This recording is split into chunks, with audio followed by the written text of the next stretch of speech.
আমি তো দিনে স্পষ্ট করে বলেছি আমার কোনো সেফ এক্সিটের প্রয়োজন নেই। চোর কোনোদিন বড় হতে পারে না। দুষ্ট গরুর চাইতে শূন্য গোয়াল ভালো। আমি 1 টাকা ঘুষ খাই নাই বিগত 15 মাসে, 1 টাকা কাউকে দুর্নীতি করতে দিই নাই। কোনো অফিসার যদি দুর্নীতির সাথে যুক্ত থাকে আমি জনপ্রশাসন সচিবকে বলে টাকা ট্রান্সফার করে দিয়েছি। দুষ্ট গরুর চাইতে শূন্য গোয়াল ভালো।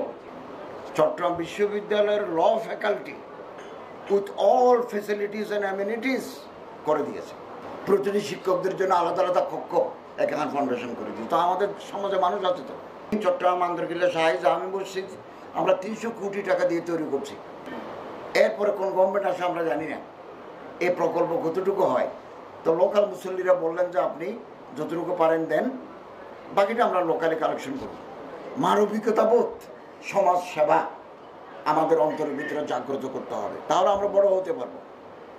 আমরা বড় হতে পারবো। চোর কোনোদিন বড় হতে পারে না। আমরা চুরি করব না, চোর হব না।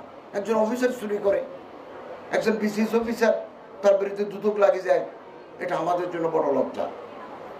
একজন বিসিএস অফিসার তো সব মানুষ হতে পারে না, ক্রিম অফ দি সোসাইটি তারা হয়। একজন চেয়ারম্যান, একজন এমপি, একজন মন্ত্রী, একজন উপদেষ্টা তারা চুরি করে। আমি তো দিনে স্পষ্ট করে বলেছি আমার কোনো সেফ এক্সিটের প্রয়োজন নেই। কেউ কেউ নাকি সেফ এক্সিট চাচ্ছে। আমার চট্টগ্রামে বাড়ি নেই, ঢাকা শহরে আমি সরকারি বাড়িতে থাকি।